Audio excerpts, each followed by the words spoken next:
मैं दोबारा कनेक्ट हुआ हूँ। मैं मान के चलता हूँ कि जो लोग हमारे साथ जुड़े हुए थे और डिस्कनेक्ट की वजह से डिस्कनेक्ट हो गए थे, शायद दोबारा कनेक्ट हो जाएंगे।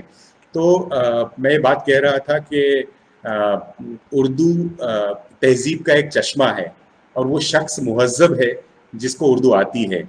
और मैं अपना मुकम्मल तारुफ कराऊं, मुझे कहा गया है। तो मैं सबसे पहले बताना चाहूँगा कि मैं नागपुर का रहने वाला हूँ। मैं पेशे से चार्टर्ड अकाउंटेंट हूँ और मैंने उर्दू बहुत बाद में सीखी है। मैं पीएचडी हूँ इनकम टैक्स में और चार्टर्ड अकाउंटेंट हूँ, प्रैक्टिस करता हूँ चार्टर्ड अकाउंटेंसी की। और हुआ यूँ कि मेरे वालिद साहब पाकिस्तान में पेशावर से नागपुर आए थे और शायद उस समय उनकी उम्र कहीं 7 8 9 साल रही होगी। मेरी वालिदा भी करीब 6 7 साल की रही होंगी। वे भी नागपुर आई रावलपिंडी से। और वालिद साहब ने बचपन में उर्दू सीखी थी, बेसिक उर्दू सीखी थी। यहाँ आने के बाद में उन्हें भी उर्दू से बहुत मोहब्बत थी, लेकिन आगे की पढ़ाई इंग्लिश मीडियम से हो रही थी और नागपुर में हो रही थी, जहाँ पर हिंदी देवनागरी में लिखी जाने वाली हिंदी उनके लिए सेकंड लैंग्वेज थी और फर्स्ट लैंग्वेज इंग्लिश थी। लेकिन उन्हें उर्दू का इतना पैशन था कि उन्होंने अपनी तालीम उर्दू की जारी रखी, कंटिन्यूड रखी, सीखते रहे, किताबें बुलाते रहे, पढ़ते रहे और धीरे धीरे उनके पास में एक बहुत बड़ी लाइब्रेरी सी हो गई थी उर्दू की, और उर्दू सारी जिंदगी में पढ़ते रहे। तो उनके जाने के बाद एक दिन मैंने सोचा कि इतनी बड़ी लाइब्रेरी इनके पास है और इतनी सारी किताबें हैं जो मुझे ये भी नहीं पता कि इनका नाम क्या है, इनके ऊपर लिखा हुआ क्या है। तो मैंने सोचा कि ये तो बहुत गलत बात है। जो जबान मेरे फैमिली की जबान थी, मेरे परिवार की जबान थी, वो जबान मेरे तक नहीं पहुंची। मैंने पीएचडी करने के बाद और अपने करियर के काफी लेट स्टेज में आकर मैंने उर्दू सीखनी शुरू की और बिल्कुल बेसिक से, जीरो से, कुछ भी नहीं मालूम था। और उसके बाद मैंने एक स्कूल टीचर की मदद ली, उर्दू सीखनी शुरू की। धीरे धीरे धीरे धीरे बहुत बड़े चैलेंजेस थे, क्योंकि उर्दू उतनी आसानी से आ नहीं सकती। का जैसे कहा जाता है कि आती है उर्दू ज़बां आते आते, तो वक्त लग रहा था, मुश्किल भी था। जो स्कूल टीचर मुझे सिखाते थे उनके लिए भी आसान नहीं थी, क्योंकि उन्हें आदत थी स्कूल के बच्चों को उर्दू पढ़ाने की। तो वे उर्दू पढ़ाते थे उस तरीके से कि जैसे पहले नर्सरी के बच्चे को पढ़ाया जाता है, फिर फर्स्ट के, फिर सेकंड के, फिर थर्ड के। तो इस तरीके से एक प्रैक्टिसिंग चार्टर्ड अकाउंटेंट के लिए और एक बिजी प्रोफेशनल के लिए बहुत मुश्किल था, बहुत लंबा सिलसिला था उसको सीखने का। जिद थी, हिम्मत नहीं हारी, और मैं कुछ शॉर्टकट्स अपने तरीके से बनाते चले गया कि कुछ ऐसा तरीका होना चाहिए कि मैं, चूंकि मुझे जबान तो ऑलरेडी आती थी, ग्रामर तो मुझे मालूम था, उर्दू का ग्रामर और हिंदी का ग्रामर एक ही है, तो मुझे ग्रामर और सिंटैक्स का कोई जरूरत नहीं थी। मुझे सबसे पहले जरूरत थी रस्मुल खत सीख लूं, स्क्रिप्ट सीख लूं। उर्दू स्क्रिप्ट सीख लेने के बाद में वोकैबुलरी बिल्डिंग बाद में हो सकती है। तो मैंने अपने शॉर्टकट बनाने शुरू किए, अपने तरीके बनाने शुरू किए, अपने हैक्स जिसे कहते हैं आज की जबान में, वो हैक्स बनाने शुरू किए। और धीरे धीरे धीरे धीरे मैंने अपनी उर्दू बनाने का एक क्रैश कोर्स जैसा बना लिया अपने लिए। उसके बाद मैंने सोचा कि अगर आप किसी पढ़ाई के आखिर में जाकर इम्तिहान नहीं देते, तो आपके पास इंसेंटिव नहीं होता है कि आप उस जबान को ज्यादा संजीदगी से और ज्यादा सीरियसली सीखेंगे। तो मैंने एक अपने आप को चैलेंज किया कि उर्दू में एमए करूंगा। तो जो टीचर मुझे पढ़ा रहे थे कहने लगे, इतनी बड़ी हिम्मत कर रहे हो, मुझसे आगे की पढ़ाई करने की बात आप कर रहे हो। मैं खुद बीए हूं और एमए के बारे में मैं सोचते रहता हूं, और आप एमए करने की बात करते हैं। मैंने कहा नहीं, मैं उर्दू में एमए तो करूंगा। और इस तरीके से एक चैलेंज का सिलसिला शुरू हुआ। धीरे धीरे काफी मेहनत मुशक्कत करनी पड़ी, काफी कुछ समझना पड़ा, क्योंकि जीरो से शुरुआत होगी तो ऐसे ही होगी। और उसके बाद मैंने उर्दू सीखी। उर्दू का जब एग्जाम दिया तो लोग हैरान होते थे। मेरे एग्जाम में मेरे पेपर को देखने लोग दौड़कर आया करते थे मेरे पास, पेपर जब खत्म होता था, देखने के लिए कि किस तरीके से मैं लिख रहा हूँ, और मुझे एक स्टूडेंट की बात अभी तक याद है। वो आके क्या, ओह इन्होंने तो हमारे समान ही लिखा है। तो मुझे बड़ी खुशी भी होती थी कि मैं उनके समान लिख पा रहा हूँ जो लोग उर्दू बचपन से सीख रहे थे। तो इस तरीके से उर्दू का सिलसिला शुरू हुआ, और जब मैं उर्दू में एमए कर लिया तो मैंने सोचा कि अब वक्त है समाज को, दुनिया को, सोसाइटी को वापस देने का। हम में से बहुत सारे लोग हैं जो उर्दू सीखना चाहते हैं, उर्दू से मोहब्बत करते हैं, उर्दू से लगाव है, उर्दू उर्दू शेर व शायरी और उर्दू अदब के बारे में बात करते हैं, लेकिन उनकी परेशानी ये होती है कि उनके पास उर्दू की स्क्रिप्ट नहीं है, और स्क्रिप्ट नहीं होने से गलतियां होती हैं, प्रोनाउंसिएशन की गलती होती है, और इस किस्म की बहुत सारी मिस्टेक्स होती है। तो मैंने सोचा कि एक एक्सपेरिमेंट किया जाए, एक तजुर्बा किया जाए। मैंने कुछ अपने दोस्तों और साथियों को इकट्ठे किया, और उन्होंने कहा कि आप उर्दू सीखना चाहते हो तो मैं उर्दू सिखाने को तैयार हूं। जो हैक मैंने तैयार किया था, जो शॉर्टकट क्रैश कोर्स मैंने अपने लिए तैयार किया था, वो काफी था उन लोगों को उर्दू सिखाने के लिए भी। और इस तरीके से एक कोर्स बन गया। 6 हफ्तों में बिल्कुल दावे के साथ सबसे कहने लगा कि 6 हफ्ते में आप अच्छे तरीके से बुनियादी उर्दू पढ़ लिख और बोल सकेंगे। बोलना तो आपको आता है, लिखने और पढ़ने का मसला था। तो आप उर्दू लिख भी पाएंगे, पढ़ भी पाएंगे। और 6 हफ्ते का जो वक्त था वो मैंने थोड़ा सा ऑप्टिमिस्टिक साइड में, थोड़ा कंजर्वेटिव साइड में लिया था, क्योंकि मुझे मालूम था कि 4 हफ्ते के अंदर ही मैं लोगों को उर्दू सिखा पाऊंगा। तो 6 हफ्ते, हफ्ते में 5 दिन, मंडे टू फ्राइडे, इस तरीके से हमने शुरुआत की। पहली बैच, दूसरी बैच, तीसरी बैच, चौथी बैच, लोग जुड़ते चले गए, कारवां बनता चले गया, लोग साथ साथ आते चले गए। और छठी और सातवीं बैच अभी हम लोगों ने हाल ही में मुकम्मल की है। और मैं आपको बताना चाहूंगा कि शायद उनमें से बहुत सारे लोग यहाँ जुड़े होंगे उस बैच से, मैं देख नहीं पा रहा हूँ सब लोगों के जो जो लोग अभी ज्वाइन हो रहे हैं, मगर मुझे मालूम है कि मेरे बैच के स्टूडेंट, जिन्हें मैं स्टूडेंट जरूर कह रहा हूँ लेकिन वो मेरे खास सब दोस्त हैं आपस में। तो ये लोग जुड़ते चले गए। ये लोग इतने अलग अलग मुख्तलिफ प्रोफेशनल बैकग्राउंड के हैं, 80 साल तक की एज ग्रुप वाले, जो कि गैर उर्दू बैकग्राउंड के हैं, मराठी बैकग्राउंड के हैं, उर्दू सीखने का पैशन रखते हैं, उर्दू सीखना चाहते हैं, उर्दू सीखते हैं। और मैं बता नहीं सकता उनकी खुशी का बयान, जब जिस समय वो आगे आकर बोर्ड के ऊपर अपना पूरा नाम अच्छे तरीके से उर्दू में लिखते हैं। जो खुशी उनके चेहरे पर होती है, उतनी खुशी मुझे भी होती है जितनी खुशी उनको होती है। तो इस तरीके से एक सिलसिला बन गया, और नागपुर में ये क्लासेस चल पड़ी। लोग आज भी, अब पिछली बैच खत्म हुई, अगले बैच की तैयारी है, और लोग बार बार हमें पूछते हैं कि अगली बैच कब शुरू होगी, किस तरीके से होगी। और पिछली बैच को मैंने 30 स्टूडेंट्स की अनाउंसमेंट की थी, 30 स्टूडेंट बैठ पाएंगे, लेकिन हमारे पास 60 रजिस्ट्रेशन आए। हम लोगों ने सभी 60 लोगों को एकोमोडेट किया।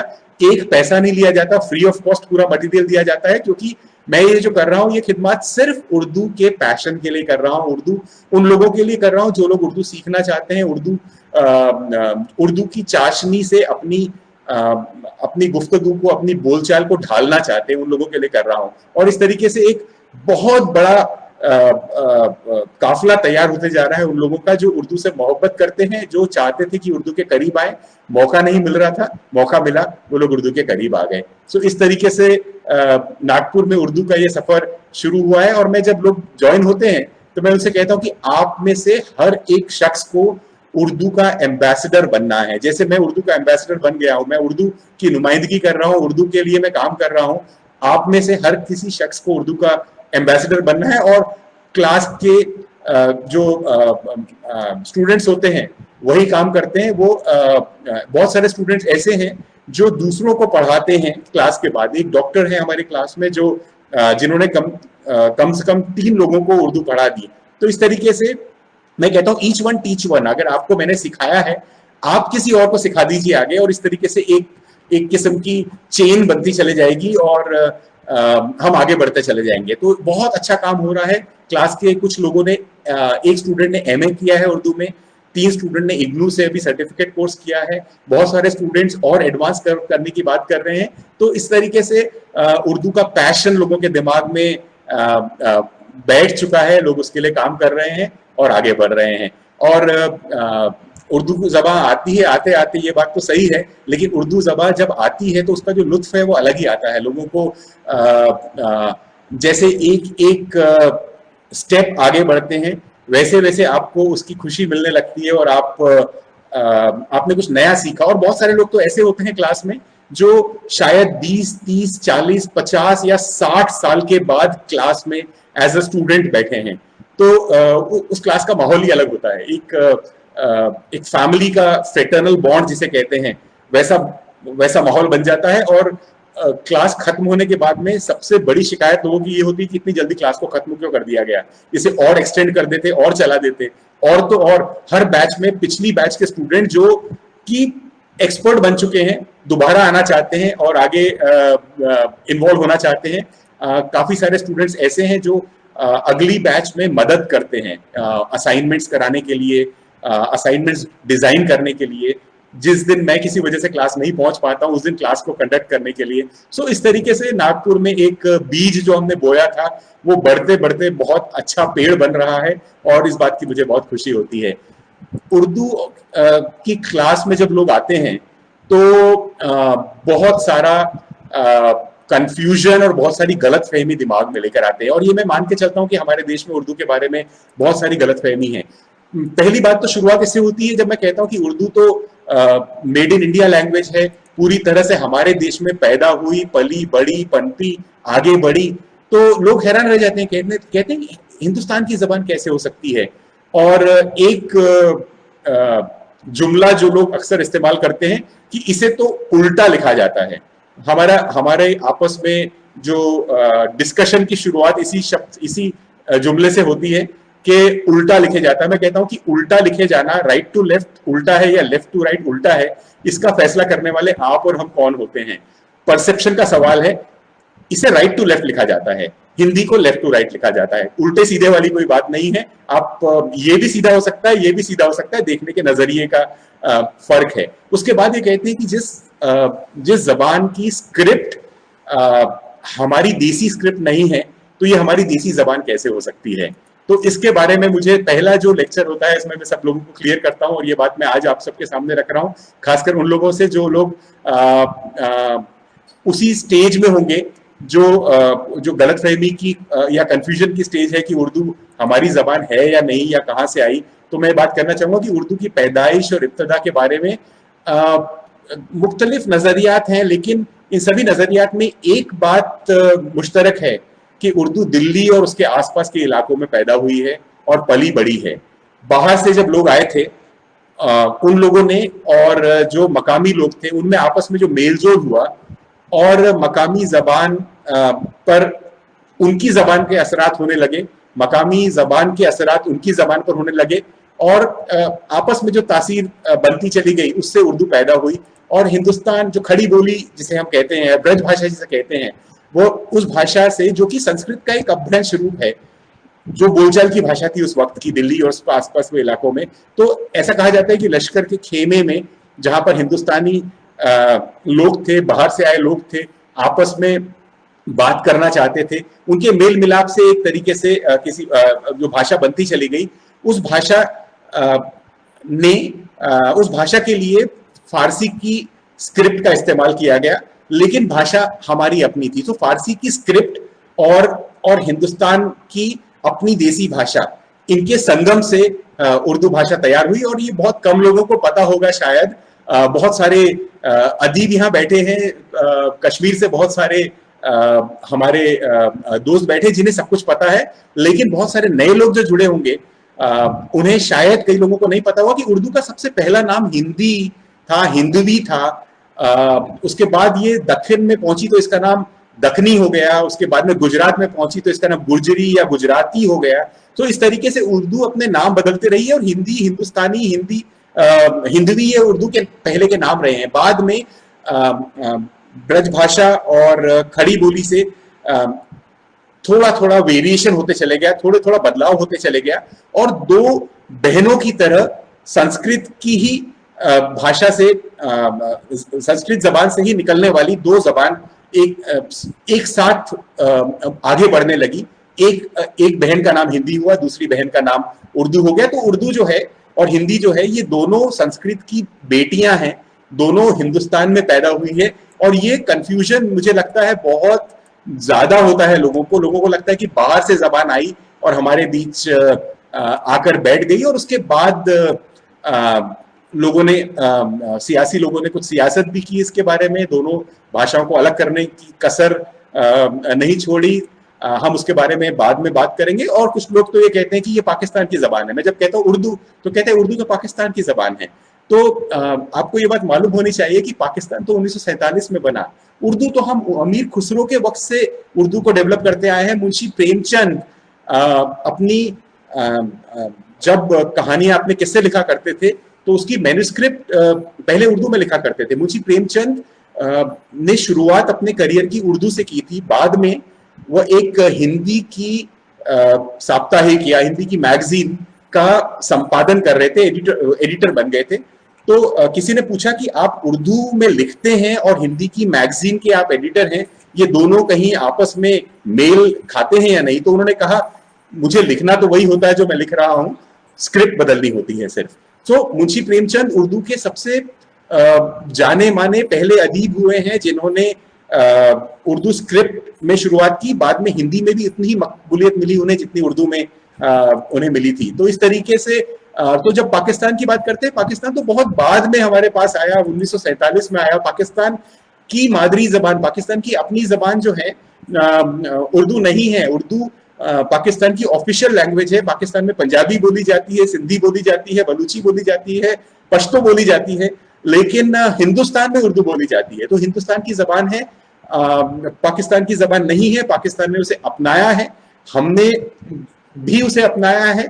हम अलग अलग पहलू इसके बारे में हम लोग बाद में बात करेंगे। पाकिस्तान का ठप्पा लगाना इसे बहुत गलत है। इसे हमें फक्र होना चाहिए कि हमारी अपनी जबान संस्कृत माँ और हिंदी और उर्दू उसकी दो बेटियां हैं। और मैं अक्सर ये बात हमेशा कहता हूँ, क्लास में भी कहता हूँ कि एक किसी हिंदी के कवि ने कहा है कि हिंदी में और उर्दू में फर्क है तो इतना, वो ख्वाब देखते हैं, हम देखते हैं सपना। बस इतना ही फर्क है कि वो ख्वाब देखते हैं, हम सपना देखते हैं। उससे ज्यादा कोई फर्क नहीं है दोनों चीजों में, दोनों जबानों में एक ही है। और ये बात मैं हमेशा कहना चाहता हूँ, एक शायर ने कहा है, जो ये हिंदुस्तान नहीं होता तो ये उर्दू जबान नहीं होती। तो उर्दू जबान हिंदुस्तान की देन है दुनिया के लिए, हमें ये समझना होगा। उसके बाद जो क्लास में लोग अक्सर सबसे पहले ये बात करते हैं कि उर्दू अदब जो है उसमें बहुत ज्यादा दखल और बहुत ज्यादा इन्वॉल्वमेंट जो रही है वो मुसलमानों की रही है। तो मैं ये बात कहना चाहता हूँ और क्लियर करना चाहता हूँ कि उर्दू हमारी गंगा जमनी साझी विरासत का नमूना है, उसकी मिसाल है। हम हिंदू, मुसलमान, सिख और सभी ने मिलकर इस जबान को अपनाया है, हमारी सबकी जबान है। और बहुत खराब लगता है जब किसी मजहब के साथ जबान को जोड़ा जाता है। जबान मजहब की नहीं होती, जबान इलाके की होती है। और उर्दू का इलाका जो है वो पूरा हिंदुस्तान है। सो पूरे हिंदुस्तान की जबान है, किसी एक मजहब की जबान नहीं होती। और मैं इसकी मिसाल देने के लिए बहुत सारे शायर के नाम और अदीबों के नाम रखना चाहता हूं लोगों के सामने। जैसे ब्रज नारायण चकबश्त एक बहुत बड़ा नाम है जिन्होंने उर्दू की बहुत खिदमत की है। त्रिलोक चंद मेहरूम का नाम आप लोगों ने शायद सुना ही होगा। फिराक गोरखपुरी, इनका पूरा नाम रघुपति सहाय फिराक गोरखपुरी था। तो इनका एक कोटेशन मुझे याद आता है। फिराक गोरखपुरी ने कहा था, फकत रस्मुल खत से जबान बदल गई, वरना जबानें तो दोनों एक ही है। तो फकत रस्मुल खत से ही जबान बदल गई है, वरना दोनों जबानें एक ही हैं, फर्क कुछ भी नहीं है। राम प्रसाद बिस्मिल का नाम बहुत लोगों ने सुना है, बड़े इज्जत के साथ उर्दू अदब में इनका नाम लिया जाता है। जस्टिस आनंद नारायण मुल्ला के बारे में मैं कुछ बात करना चाहता हूँ। हमारे कश्मीर से बहुत सारे दोस्त हमारे साथ हैं, तो इन दोस्तों को मैं इनको मालूम ही होगा, मैं बाकी लोगों को बताना चाहूंगा कि जनाब जस्टिस आनंद नारायण मुल्ला इलाहाबाद हाईकोर्ट के जज थे, कश्मीरी पंडित थे। और बहुत कम लोगों को शायद एटलीस्ट मेरी समझ में बहुत कम लोगों को मालूम होगा कि ये कोर्ट का फैसला जो होता है, वर्डिक्ट होती, जजमेंट जो होती है, वो उर्दू में दिया करते थे। और किसी ने पूछा उनको कि उन दिनों अंग्रेजी में जजमेंट देने का सिस्टम था और उर्दू में दिया करते थे जजमेंट। तो किसी ने उनसे पूछा कि जज साहब ये आप उर्दू में जजमेंट क्यों देते हैं? तो उन्होंने कहा, कलम मेरी समझती है बस एक जबान, वो है उर्दू मेरी हमनवा।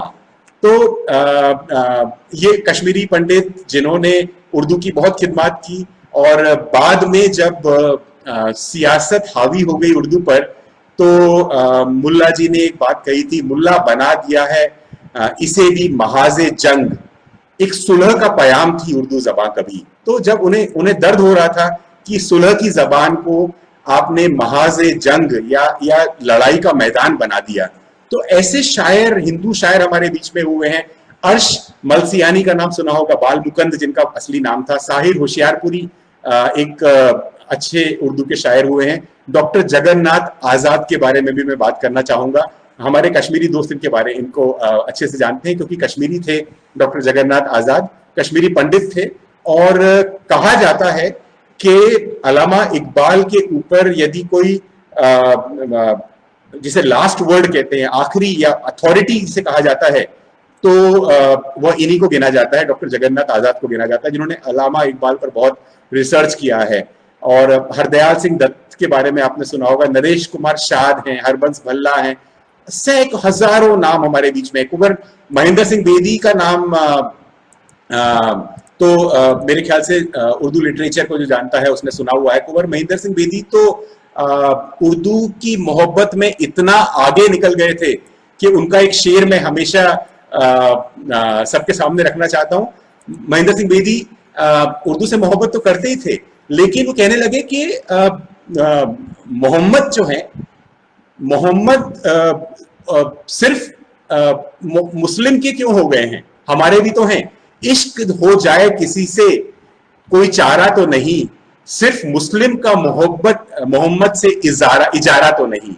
सिर्फ मुस्लिम का मोहम्मद पर हक तो नहीं, उन पर हमारा भी तो हक है, उन्होंने कह दिया। तो इतनी बड़ी बात इन शायरों ने कही है और इतने सेक्युलर थे ये लोग। राजेंद्र सिंह बेदी के अफसाने आप लोगों ने पढ़े होंगे। मैंने प्रेमचंद का भी जिक्र किया, उर्दू और हिंदी के बहुत बड़े अदीब हुए हैं। और एक नाम मैं और लेना चाहूंगा, दयाशंकर नसीम का।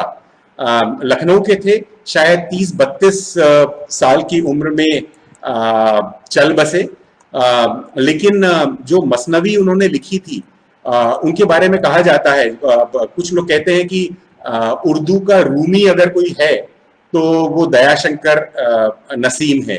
तो ऐसे बड़े बड़े लोग हमारे बीच में हुए हैं जो मुख्तलिफ धर्म और जातियों से अपना ताल्लुक रखते थे, लेकिन उर्दू की खिदमत करते थे, उर्दू जीते थे, उर्दू में सांस लेते थे, उर्दू में गुफ्तगू करते थे, उर्दू में लिखते थे, उर्दू में जीते थे वो लोग। तो इसलिए ये कहना गलत होगा कि उर्दू एक किसी खास कौम की जबान है या किसी खास और यही चीज हमें खलती है, यही चीज हमें बुरी लगती है जब इस तरीके की बातें अवाम में फैलती है और अवाम में बहुत जब कोई चीज बार बार दोहराई जाती है तो धीरे धीरे दिमाग में बैठने लगती है। तो आज आप और हम जो काम कर रहे हैं, हमें जरूरी है कि हम लोगों तक ये बात पहुंचाएं कि उर्दू हमारी अपनी मिठास है, हमारी अपनी जबान है, हमारी अपनी चीज है, हमारी बेगानी नहीं है, अपनी है। लेकिन इसे हम में से कुछ लोगों ने अपने ही देश में इसे बेगानी बना दिया है और इसे सियासत से ना जोड़ें, इसे मजहब से ना जोड़ें, इसे आप अपने देश की अपनी जबान समझें तो बहुत ज्यादा खुशी होगी हमें। और इसी मिठास को बरकरार रखें, मिठास को आगे बढ़ाएं। विलियम डालरिम्पल का नाम आप में से बहुत लोगों ने सुना है, बहुत मशहूर इंग्लिश के हिस्टोरियन है, जो कंटेम्प्रेरी हिस्टोरियन है, आज के वक्त में बहुत सारी किताबें लिख रहे हैं। तो डालरिम्पल का एक बहुत अच्छा स्टेटमेंट सुन के मुझे बहुत खुशी हुई। उन्होंने कहा कि Urdu is the repository of what ever beautiful is left of this सब कॉन्टिनेंट। इस सब कॉन्टिनेंट का यदि कुछ विरासत की कोई चीज बची है तो उसकी रिपोजिटरी एक ही है, उसका खजाना हमारे पास जो बचा है वो उर्दू जबान है। तो उर्दू जबान हमारे विरासत से मिला हुआ अगर कोई खजाना हमारे पास बाकी रहा, ये विलियम डालरिम्पल कह रहे हैं, मैं नहीं कह रहा हूं। तो हम इस खजाने की अहमियत को पहचान नहीं पा रहे हैं। हमें जरूरत है कि हम इसे पहचाने, इस मोहब्बत की जबान को पहचाने, इसे अपनाएं। यदि हम नहीं अपना पा रहे, कई बार ऐसा होता है कि मैंने एक वीडियो, मैं प्रतिमा सिन्हा जी को देख रहा हूं कि वो भी हैं यहाँ पे हमारे साथ जुड़ी हुई हैं। उनकी जब तकरीर हो रही थी तो उस समय मैंने एक बात की थी कि उर्दू रोजी रोटी नहीं देती कुछ लोगों को, तो लोग उसकी ओर लोगों के लिए प्रायोरिटी नहीं होती वो। तो ऐसा मैंने देखा है, बहुत सारे लोग उर्दू इसलिए नहीं पढ़ना चाहते कि उर्दू से रोटी नहीं मिलेगी। जिन्हें रोटी मिलती है वो पढ़ते हैं, जिन्हें नहीं मिलती है वो नहीं पढ़ते हैं। लेकिन ये सिचुएशन जो है ये सारी रीजनल लैंग्वेजेस के साथ है। हिंदी भी लोग नहीं पढ़ना चाहते। आज जो हमारी बोलचाल की हिंदी है वो एक कॉकटेल हिंदी है, मिक्स हो चुका है, बम्बैया मिक्स हो चुका है, उसमें बोलचाल की भाषा मिक्स हो चुकी है। उर्दू के साथ भी यही हो रहा है। और बहुत सारे लोग ऐसे होते हैं जो कहते हैं कि उर्दू मुझे बहुत अच्छे से आती है लेकिन स्क्रिप्ट नहीं आती। तो मैं उन्हें ये समझाता हूं कि स्क्रिप्ट अगर चली जाएगी तो जबान भी चली जाएगी। स्क्रिप्ट से जबान है, स्क्रिप्ट है तो जबान है, स्क्रिप्ट नहीं है तो जबान नहीं है। क्योंकि हिंदी और उर्दू का फर्क बहुत खूबसूरत फर्क है, लेकिन हिंदी में जो चीज बोली जाती है वो हिंदी में बोली जाती है, जो उर्दू में बोली जाती है वो उर्दू में बोली जाती है। इसलिए उर्दू की अगर आपको उर्दू को खालिस बनाना है, उर्दू को इम्प्रूव करना है, आपको प्रोनाउंसिएशन सही रखने हैं, तो आपको उर्दू की स्क्रिप्ट सीखनी चाहिए, सीखनी होगी। और दूसरी बात है कि हम में से अगर जो लोग कश्मीर के हैं उनकी बात अलग है, लेकिन जो हिंदुस्तान के बाकी हिस्सों के लोग हैं वे यदि सोच लेंगे कि हमें स्क्रिप्ट की जरूरत नहीं है, हम उर्दू बोल लेंगे बगैर स्क्रिप्ट के भी, तो धीरे धीरे हम स्क्रिप्ट को गायब वैनिश या लुप्त कर देंगे। जो हमारी और स्क्रिप्ट चली गई तो जबान चली गई। इसलिए उर्दू स्क्रिप्ट को जिंदा रखना हम सबका फर्ज है, हम में से हर किसी का फर्ज है। और हमको और इस बात पे कई शायर परेशान हुए हैं, कई अदीब परेशान होते हैं जब देखते हैं कि बच्चे उर्दू नहीं बोल पा रहे हैं, बच्चे उर्दू नहीं पढ़ पा रहे हैं। मुनव्वर राना को मैं सुन रहा था उस दिन टीवी पर, दुबई का एक मुशायरा था। मुनव्वर राना रो पड़े बोलते बोलते, और मैंने लिख ली उनकी 2 लाइनें। उन्हें कहा, मेरे बच्चों में सारी आदतें मौजूद हैं मेरी, मेरे बच्चों में सारी आदतें मौजूद हैं मेरी, तो फिर उन बद नसीबों को न क्यों उर्दू ज़बां आई। रोना आ गया शायर को कि मेरे बच्चों को सब कुछ है उनके पास जो मेरे पास है, लेकिन उन बदनसीबों को उर्दू ज़बां क्यों नहीं आई।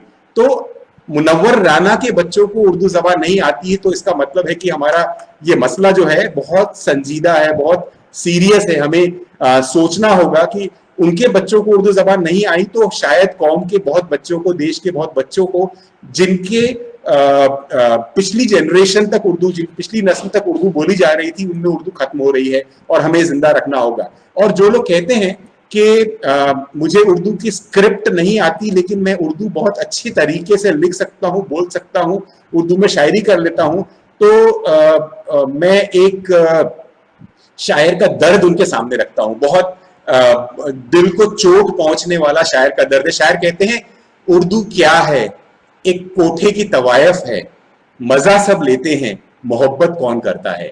तो आप जबान को सीखेंगे नहीं, भाषा को सीखेंगे नहीं, लेकिन आप कहेंगे कि मैं भाषा को अपना चुका हूं और मुझे अच्छे से आती है, तो आप सच्ची मोहब्बत तो नहीं कर रहे हैं। इसलिए अगर आपके बस में, मुझे पता है कि प्रोफेशनल स्टडीज और करियर की वजह से हम लोग अंग्रेजी को अपनाते हैं। मेरी पूरी तालीम अंग्रेजी मीडियम से हुई है, और लेकिन हमें अपने कल्चर की जबान, अपनी तहजीब की जबान, अपने देश की जबान, अपनी मिट्टी की जबान को सीखना अपना फर्ज समझना चाहिए और इस बात को आगे बढ़ाना चाहिए ताकि हम सच्ची मोहब्बत कर सके इससे। और एक शायर की बात मैं और आपके सामने रखना चाहता हूँ, राशिद आरफी नाम है शायद उनका।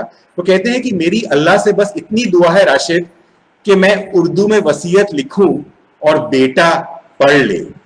तो जो जो दर्द मुनव्वर राना को हो रहा है कि मेरा बेटा उर्दू नहीं पढ़ पा रहा, वही दर्द राशिद आरफी भी कहते हैं कि मैं सिर्फ इतनी दुआ मांगता हूं कि मैं वसीयत में जो बच्चे को देकर जाऊं, बच्चा कम से कम पढ़ तो ले, कि वो जैसे पुराने वक्त में हुआ करता था कि आप चिट्ठी लेकर पोस्टमैन के पास जाया करते थे, या किसी पड़ोसी के पास जाके, या किसी हमसाये के पास जाकर उससे पढ़वाते थे, तो उस वो नौबत ना आए, आप खुद पढ़ लें आपकी वसीयत, तो ये बात होगी। और उर्दू को जिंदा रखने के लिए समझदार लोगों की जरूरत है। सियासत बहुत हुई है, सियासत बहुत हावी रही है जबान के ऊपर में, हिंदी पर भी हावी हुई है, उर्दू पर भी हावी हुई है। जब मैं दोनों बहनों के बारे में सोचता हूं तो हिंदी वालों ने हिंदी में इतनी संस्कृत डाल दी कि बोलचाल की हिंदुस्तानी से वो बहुत दूर चली गई।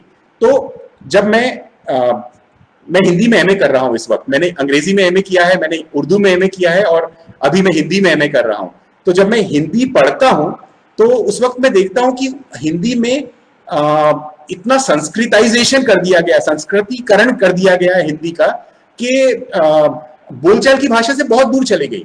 उर्दू में भी हम लोगों ने इतनी ज्यादा फारसी और अरबी डाल दी, क्योंकि हम जब हम सियासत के शिकार हुए थे, दोनों जबानें सियासत की शिकार हुई थी, और मैं दोष किसी को नहीं दे रहा हूं, इल्जाम किसी पर नहीं लगा रहा हूं, लेकिन दोनों बहनें एक दूसरे से दूर जाते चली गई। तो हिंदी को हमने संस्कृत बना दी, उर्दू को हमने अरबी और फारसी बना दी। तो आज जो बाजार में बोली जाती है भाषा, बोलचाल में बोली जाती है हिंदी, फिल्मों में बोली जाती है उर्दू है जो, और जो आम रोजमर्रा की बातों में के काम में इस्तेमाल की जानी चाहिए, उस उर्दू से हमारी अदबी उर्दू दूर चली गई, उस हिंदी से हमारी अदबी हिंदी दूर चली गई। और ये दोनों के दूर जाने की वजह से दोनों बहनों में बहुत बड़ा फासला बढ़ गया।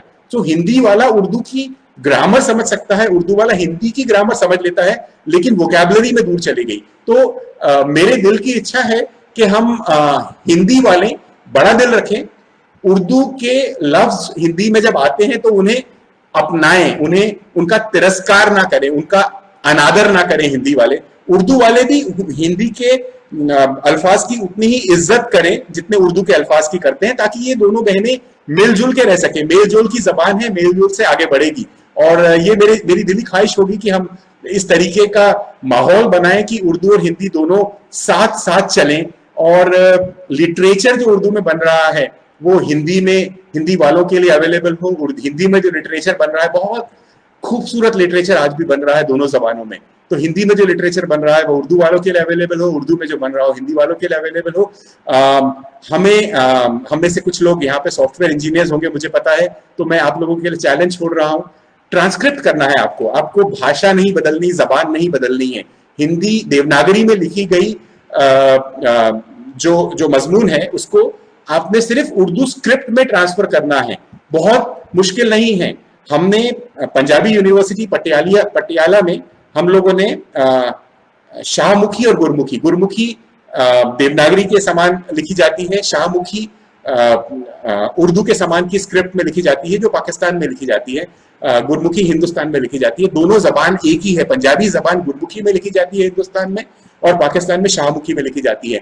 हम लोगों ने सॉफ्टवेयर बना दिए हैं जिससे हम एक बटन दबाने से शाहमुखी को गुरमुखी में और गुरमुखी को शाहमुखी में ट्रांसलिटरेट कर सकते हैं। तो हमारा लिटरेचर का दायरा इतना बढ़ गया है। अब पाकिस्तान में लिखने वाला पंजाबी लिटरेचर मैं यहाँ पढ़ पा रहा हूँ, मैं तो वैसे भी पढ़ लेता हूँ, लेकिन जो जिसे उर्दू की स्क्रिप्ट नहीं है, नस्तालिक नहीं आती, वो भी पढ़ रहा है। गुरमुखी में लिखा गया लिटरेचर जो है वो पाकिस्तान में लिखा शख्स पढ़ पा रहा है। तो कितनी बड़ी अचीवमेंट हुई है। तो मैं चाहूंगा कि एक एक्सरसाइज ले लें जो लोग दोनों जबानों की खिदमत करना चाहते हैं, कि एक ट्रांसलिटरेशन का सॉफ्टवेयर बने, बहुत आसानी से बन सकता है जैसे मैंने कहा, क्योंकि हमें जबान नहीं बदलनी है, हमें सिर्फ स्क्रिप्ट बदलनी है और हमारा काम हो जाएगा। और तो हमें जरूरत है उन समझदार लोगों की हम लोगों के बीच में जो है। आज जो लोग देख रहे हैं, मैं देख रहा हूँ कि बहुत सारे उर्दू क्लास के स्टूडेंट्स जो कि मेरे भाई हैं, मेरे अपने दोस्त हैं, वो भी जुड़े हुए हैं इस काम से, और अपने जितना हो सकता है उतनी खिदमत कर रहे हैं। और बाकी अलग अलग देश के मुख्तलिफ हिस्सों से जो लोग जुड़े हुए हैं, मैं चाहूंगा कि आप इस खुशबू को फैलाने में जितना कुछ कर सकते हैं उतना काम करते रहिए। इस जबान से मोहब्बत करने वाले लोगों की जरूरत है आज इस जबान को, ताकि जो सियासी और नस्ली इम्तियाजी सलूक जो इस जबान के साथ हुआ है उससे बालातर हुए, और उर्दू का वजूद खत्म तो कभी होगा ही नहीं। उर्दू आगे बढ़ेगी मुझे पता है, लेकिन उसे आगे बढ़ाने के लिए, उसके वजूद को कायम रखने के लिए, उसे जिंदा रखने के लिए ये हमारी साझी जिम्मेदारी होगी। हमें मिलकर अपनी इस सरजमी से उर्दू को मरने नहीं देना है, हमें इसे जिंदा रखना है, हमें इसे आगे बढ़ाना है। रस्मुल खत सीखना है, सिखाना है। सिखलाइए जिनको आप सिखला सकते हैं, सीखिए अगर आप नहीं सीख पाए हैं तो। मैं नागपुर के चूंकि एक खास कम्युनिटी के साथ उर्दू को जोड़ दिया गया, उर्दू के साथ बहुत बड़ा नुकसान हुआ उसमें, क्योंकि जैसा मैंने कहा उर्दू रोटी नहीं देती तो लोगों ने सीखा नहीं। आज नागपुर में मैं जब मुसलमानों से इंटरेक्ट करता हूं तो उनके बच्चे भी अंग्रेजी मीडियम में पढ़ रहे हैं। अंग्रेजी मीडियम में पढ़ने के कारण ये होता है कि उर्दू स्क्रिप्ट नहीं सीख पाते। जिन लोगों ने बचपन में अरबी सीखी है वो लोग भी अरबी से उर्दू तक नहीं पहुंच पा रहे, जिसे सीखने के लिए मुझे लगता नहीं कि बहुत बड़ा कोई कोर्स करना होगा, लेकिन उर्दू आगे नहीं बढ़ पा रहे क्योंकि उर्दू का इंटरेस्ट उन लोगों को खत्म हो रहा है। मैं जब भी कोई मुझे एक नागपुर का जो सबसे बड़ा मुसलमान वाला एरिया है, मुस्लिम एरिया है मोमिनपुरा, वहां के बच्चे मुझे मिलते हैं तो मैं उनसे पूछता हूं कि घर में कौन सा अखबार पढ़ते हैं, तो बच्चे कहते हैं टाइम्स ऑफ इंडिया पढ़ते हैं या फिर कहते हैं नवभारत पढ़ते हैं, हिंदी का अखबार। मैं कहता हूं आपके घर में उर्दू का अखबार आता है? कहते हैं उर्दू का अखबार नहीं आता है। तो हम खुद जिम्मेदार हैं अपनी जबान को खराब करने के लिए। हमें, हमारी रिस्पॉन्सिबिलिटी है। हम सब, हम किसी भी धर्म के हों, किसी भी जाति के हों, किसी भी समाज के हों, उर्दू से मोहब्बत करते हैं तो उसे जिंदा रखना, उसे आगे बढ़ाना। आप उर्दू का अखबार खरीदिए, उर्दू का अखबार पढ़िए, ऑनलाइन इतना सारा मटेरियल हमें मिलता है, उस मटेरियल को का इस्तेमाल करिए। आज तो इंटरनेट की वजह से, आज हम इंटरनेट के कारण ही एक दूसरे से जुड़ पाए हैं, तो इंटरनेट हमें बहुत चीजें सिखाता है। अच्छी उर्दू सीखने को, सुनने को मिलती है हमें यूट्यूब पर। आप उर्दू अखबार पढ़ सकते हैं, दुनिया के अखबार आपके सामने अवेलेबल हैं। तो सब्सक्राइब करिए, पढ़िए, उर्दू को बढ़ावा दीजिए। उर्दू अखबार निकलता है तो उसे सब्सक्राइब करने से आपकी तरफ से उसे बढ़ावा मिलेगा। तो यही बात मैं हमेशा कहता हूं, और ये हमेशा कहना चाहता हूं कि रहे जिंदा हमेशा उर्दू की रवायत। वो अरबाब सियासत को है इससे बड़ी शिकायत। जो अरबाब सियासत है, यानी कि सियासत के जो मास्टर्स हैं, उनको इस जबान से बड़ी शिकायत हो सकती है, लेकिन आपको और हमको नहीं होनी चाहिए, अवाम को नहीं होनी चाहिए, बाजार में को शिकायत नहीं होनी चाहिए। हम क्योंकि उर्दू को जिंदा रखा है बाजार ने, बोलचाल ने, आपसी मेलजोल ने, हिंदुस्तानी सिनेमा ने, बॉलीवुड ने उर्दू को जिंदा रखा है। इसमें कोई शक नहीं कि क्वालिटी धीरे धीरे कई बार हमारी गिर जाती है जब हम उर्दू नहीं जानते और उर्दू बोलने की कोशिश करते हैं, लेकिन कुछ खुशी भी होती है कि लोग उर्दू को जिंदा रखना चाह रहे हैं। तो सिनेमा ने जिंदा रखा है, गजल ने जिंदा रखा है। गजल की मकबूलियत तो इतनी ज्यादा है कि जिसे उर्दू नहीं भी समझ में आती वो भी इसे गुनगुना देता है और उसे एक सुकून मिलता है, खुशी का एहसास होता है। हिंदी फिल्मों ने उर्दू को जिंदा रखा है, अवाम ने जिंदा रखा है, उर्दू अदब ने उर्दू को जिंदा रखा है। उर्दू अदब की मकबूलियत इतनी है, इतना बड़ा खजाना हमारे पास में है, मीर से लेकर और गालिब से लेकर, और आप मैं नहीं समझता किसी और जबान में इतनी अच्छी शायरी की जा सकती है जितनी अच्छी शायरी उर्दू में की गई है। तो उसे जिंदा रखा है, इसकी मिठास ने इसको जिंदा रखा है। उर्दू की चाशनी जब आपकी जबान पे चढ़ जाती है तो उसकी मिठास इतनी बढ़ जाती है कि सुनने वाला कहता है कि सुनने वाले को सुकून मिलता है, उसे खुशी मिलती है। तो आप, और सबसे बड़ी बात है, आप और हम इसे जिंदा रख रहे हैं। आप किसी भी लेवल पे हो, मैं जानता हूं यहाँ पर बहुत सारे लोग ऐसे हैं जो उर्दू अदब में जिसे हम हाईएस्ट लेवल कहते हैं वहां पर पहुंचे हैं। कुछ मेरे जैसे होंगे जो नीचे हैं और सीखने की कोशिश कर रहे हैं, कुछ मुझसे भी नीचे होंगे।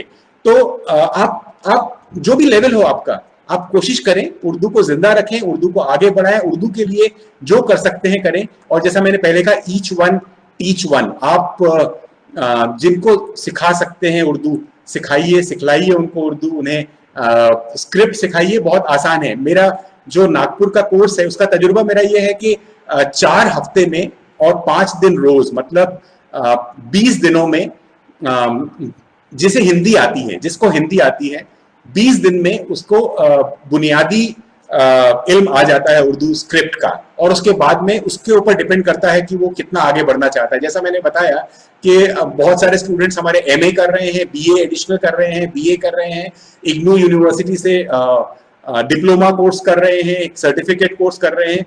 तो उर्दू सीखना, नई जबान सीखना नहीं है आपके लिए। उर्दू सीखना आपके लिए सिर्फ नई स्क्रिप्ट को सीखना है, और उस स्क्रिप्ट को सीख लिया तो उसके एक बोनस, जिस पर 1 पर 2 ऑफर जिसे हम कहते हैं, कि आप चूंकि कश्मीर के लोग हैं हमारे पास में, कश्मीरी भी जो डायलेक्ट होगा उसे भी आप पढ़ लिख सकेंगे, आप समझ सकेंगे। आप फारसी काफी हद तक पढ़ पाएंगे, पूरी पढ़ पाएंगे। लैंग्वेज सीखने को वक्त लगेगा, लेकिन फारसी में आपको एक तरीके से एंट्री मिल जाएगी, आपको फारसी मिलेगी। आप थोड़ी मेहनत करना चाहें जैसे मैंने की, और उसके बाद में मैंने अरबी सीखी, तो आप बहुत वक्त नहीं लगेगा आपको अरबी सीखने में। आप शाहमुखी सीख सकेंगे, आप पश्तो सीख सकेंगे। तो आपके पास बहुत सारी जबानें हैं जो जिनके दरवाजे आपके लिए खुल जाएंगे, आप राइट टू लेफ्ट लिखने वाली इस स्क्रिप्ट को अगर सीख लेंगे तो। और आपकी उर्दू में और रवानगी आती जाएगी जब आप स्क्रिप्ट को सीख लेंगे, क्योंकि जब आप सही सीखेंगे, मैं हिंदी वालों को अक्सर समझाता हूं, मैं खासकर उस इलाके को बिलोंग करता हूं जहां पर हिंदी का भी माहौल है, मराठी का भी माहौल है, और हिंदी और मराठी मिलकर हमारे एक्सेंट इतने बदल गए हैं कि हम गजल को गजल कहते हैं, क्योंकि मराठी में गजल कहा जाता है। तो मैं कहता हूं कि मराठी में जब आप कहेंगे तो उसे गजल कहिए, लेकिन आप उर्दू में कहेंगे तो उसे गजल कहिए। और मैं जब हिंदी में समझाता हूं कि उर्दू में एक ही चीज के लिए बहुत सारे अलग अलग साउंड हो सकते हैं, तो लोगों को इसके न्यूएंसेस, इसकी खूबसूरती का अंदाज होने लगता है और लोग उसे एंजॉय करने लगते हैं। तो मैं यही बात कहना चाहूंगा कि आज भी प्रेम के और कृष्ण के अफसाने हैं, आज भी वक्त की जमहूरी ज़बां है उर्दू, ऐसा एक शायर कहते हैं। तो आज भी उर्दू में रामायण लिखी गई है, उर्दू में राम और कृष्ण के अफसाने लिखे गए हैं, और उर्दू में नानक के ऊपर अल्लामा इकबाल ने बहुत अच्छी शायरी की है। तो उर्दू एक सेक्युलर जबान है, और उर्दू लिखने और पढ़ने वाले का आउटलुक अपने आप सेक्युलर हो जाता है। मैंने देखा है कि जो उर्दू लिखता है, पढ़ता है, उसका आउटलुक अपने आप बड़ा हो जाता है। वो सेक्युलर सोचता है, वो किसी कम्युनिटी के बारे में नहीं सोचता, वो ऊंचा उठ के समाज के बारे में, दुनिया के बारे में और हर किसी के बारे में सोचता है। तो मैं वक्त काफी हो गया, आखिर में मैं एक बात और करना चाहूंगा। खासकर जो नई नस्ल हमें देख रही है, जो आज के नौजवान और बच्चे जो हमें आज सुन रहे हैं, देख रहे हैं, या ये वीडियो को बाद में देखेंगे, तो उनके लिए और आप सबके लिए एक बात कहना चाहूंगा कि हम हैं तहजीब के अलमबरदार, हमको उर्दू ज़बान आती है। आपको उर्दू ज़बान आती है तो आप तहजीब के अलमबरदार हो, आप उसके फ्लैग बेरर हो, आप उसके फ्रंट रनर हो। आप जैसे मशाल लेकर आगे चलते हैं, तो तहजीब की मशाल लेकर आप आगे चल रहे हो, क्योंकि आपको उर्दू ज़बान आती है। तो उर्दू ज़बान से मोहब्बत करिए, उर्दू में आपस में बोलचाल करिए, उर्दू लिखिए, उर्दू पढ़िए, उर्दू को खत्म ना होने दें, उर्दू को जिंदा रखें, उर्दू को बढ़ाएं, उनको और आगे पहुंचाएं, उसको जितनी जवान बना सकते हैं उतनी जवान बना दीजिए इस जबान को। यही मेरा एक सपना है, यही मेरा एक ख्वाब है। इतना कहकर मैं एक बार फिर इरफान जी का बहुत बहुत शुक्रिया अदा करना चाहूंगा, फारूक शाह बुखारी जी और जाकिर मलिक जी का, और तहरीक बकाए उर्दू का, जो अच्छा काम कर रहे हैं, उर्दू की खुशबू फैला रहे हैं। हम सब आपके साथ इस मूवमेंट में जुड़े हुए हैं। तो आप हक से हमें कह सकते हैं, जो जितने लोग आज जुड़े हैं इस वीडियो में, मैं बहुत नाम नहीं देख पा रहा हूं, लेकिन जो लोग भी जुड़े हैं, आप हक से उन्हें कह सकते हैं कि आप उर्दू के लिए क्या करना चाहते हैं। और मुझे पता है, मैं अभी नाम पढ़ रहा हूँ सब लोगों के, मेरे बहुत सारे दोस्त यहाँ पे आज आए हुए हैं, मुझे खुशी हो रही है देख के। तो मैं चाहूंगा कि आप ये सब लोगों के साथ कनेक्टेड रहें, और और इन लोगों को जो काम कहेंगे आप उर्दू के लिए, ये लोग सब करने के लिए तैयार होंगे। इस तरीके से उर्दू का जो कारवां है हम मिलकर आगे बढ़ाएंगे। बहुत सारे सवाल यहाँ पे दिख रहे हैं, लेकिन वक्त काफी हो रहा है। मैं जाकिर मलिक जी को शुक्रिया अदा करना चाहूंगा कि उर्दू का सॉफ्टवेयर हम जरूर बनाएंगे, आपने कहा है। इरफान जी की बात से भी मैं खुद को सीखो और दूसरों को भी सिखाओ, बहुत अच्छी बात की है। और मधु छंदा चाफेकर ने कहा है कि आज की जनरेशन की तकलीफ यही है कि उन्हें अपनी ही भाषा से वे अवगत नहीं है। और मेरी बेटी रसना रावल ने लिखा है कि can you recommend some major Urdu publication so that people can subscribe. तो मैं इरफान जी से कहूंगा कि उर्दू के कुछ मैगजीन्स और अखबार के बारे में आप जरूर लोगों को बताएं, तो लोग उन्हें सब्सक्राइब करना चाहेंगे। और मुझे लगता है कि एक फैमिली से बन गई है आज हमारे ये जो ग्रुप साथ में है। इस ग्रुप को हम साथ लेकर चलेंगे और मिलकर एक साथ उर्दू सीखते रहेंगे। प्रतिमा जी ने कहा, बिल्कुल सही कहा, हमारी जिम्मेदारी है, उर्दू का अखबार पढ़ना जरूरी है। और अभिषेक जी ने प्यार भेजा है, जाकिर जी ने भी कहा हम सबकी जिम्मेदारी है। राजेंद्र राय, जिन डॉक्टर के बारे में मैं शुरू में बात कर रहा था, उन्होंने कहा मेरा इश्क ही नहीं मेरी इबादत है उर्दू। अरुण तिक्खू जो हमारे दोस्त हैं, जो कश्मीर से हैं और अब नागपुर में आके रहते हैं, उन्होंने कहा बहुत खूबसूरत ख्यालात हैं। जाहिद जी ने भी अपने ख्यालात रखे हैं। ब्रिजेश सेगान जी हमारे दोस्त हैं जो पंजाबी हैं, हमारी क्लास में उन्होंने उर्दू सीखी और उर्दू में बहुत अच्छी शायरी करते हैं, लिखते भी हैं और गाते भी बहुत अच्छा हैं। और इरफान जी ने कहा बहुत मिठास है उर्दू में। सॉफ्टवेयर का आइडिया जाकिर जी ने कहा बहुत अच्छा है। और प्रतिमा जी से तो मैं कनेक्ट हो जाऊंगा क्योंकि आपको सुन के मैं काफ़ी मुतासिर हुआ हूँ आपसे। हमारे दोस्त निमिष सुतारिया जी भी मेरी क्लास में थे, चार्टर्ड अकाउंटेंट हैं, और इन्होंने भी वही का संस्कृताइजेशन जो हुआ है हिंदी का, उसके बारे में इन्होंने भी अफसोस रखा है सबके सामने। और ब्रिजेश जी ने कहा ये जाना कि कुछ नहीं जाना, सो भी एक उम्र में हुआ मालूम। तो शुक्रिया आप सबका बहुत बहुत। मीना शंकर ने कहा नॉलेज इज पावर। बहुत अच्छे ख्यालात आप लोगों को। निमिष ने वो मुनव्वर राना का शेर कोट किया है। शुक्रिया, बहुत बहुत शुक्रिया। और अब आपसे इजाजत लेते हैं। एक बार फिर मैं शुक्रिया अदा करना चाहूंगा तहरीक बकाए उर्दू का, और दुआ करूंगा कि आप जो अच्छा काम कर रहे हैं उसमें बरकत मिले और लोग आपके साथ जुड़ते जाएं। हम सब आपके साथ हैं। इतना कहकर बस अब हम आज का सेशन यही खत्म करते हैं, और आपके फीडबैक्स हम चाहेंगे कि आप इस पेज पर, और मैं चाहूंगा कि जो लोग आज हमारे साथ जुड़े हैं उनमें से काफी लोगों को मैं देख रहा था कि आपने पेज को लाइक किया है।